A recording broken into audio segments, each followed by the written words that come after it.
जिसकी तुलना की जाए बच्चों वह उपमान।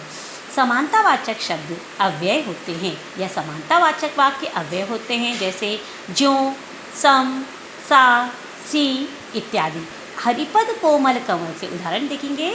हरिपद कोमल कमल से हरि मतलब भगवान, श्री भगवान के जो पद हैं मतलब जो चरण हैं वह कमल के समान कोमल और सुंदर हैं। कमल भी कोमल होता है और उनके चरण भी कोमल हैं। तो बच्चों हम इस पंक्ति में समझेंगे कि जो हरि के जो पद हैं वह उपमेय हैं, जो कमल है वो उपमान है, और जो सम है बच्चों जिसकी तुलना की जा रही है वो वाचक शब्द है। तो बच्चों यहाँ पे कमल के हरि के चरणों की तुलना कमल से की गई है, इसलिए यहाँ पे बच्चों ये उपमा अलंकार है। नवल सुंदर श्याम शरीर की सजल नीरद सी कलकती सी। इस वाक्यांश में नीरद उपमान है बच्चों, और श्याम शरीर मतलब जिसका श्याम नीरद बादल हैं। बादल जब काले होते हैं और श्याम का जो शरीर है, कृष्ण का जो शरीर है वो भी सांवला है, तो इन दोनों की जो तुलना की गई है।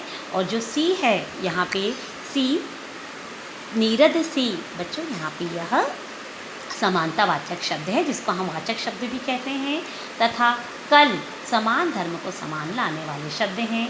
यहाँ श्याम कृष्ण के शरीर की उपमा या तुलना नीरद मतलब बादलों से की गई है। तो बच्चों यह बादलों की उपमा अलंकार के उदाहरण हैं। उसी प्रकार से बच्चों अनेक हैं। स्वान रूप संसार है भूखंड है जग मारी, ये कक्षा 9वीं में आपने साखिया में पढ़ा था कि जो ये संसार है यह यदि कुत्ते के से की गई है संसार की तुलना।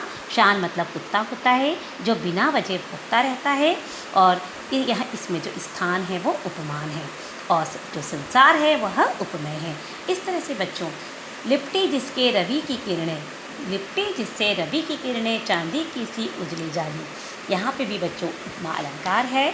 इस तरह से बच्चों का उदाहरण आपने लिखे हैं, जैसे राधा का सीता का जो मुख है वह चंद्रमा के समान कोमल है और सुंदर है।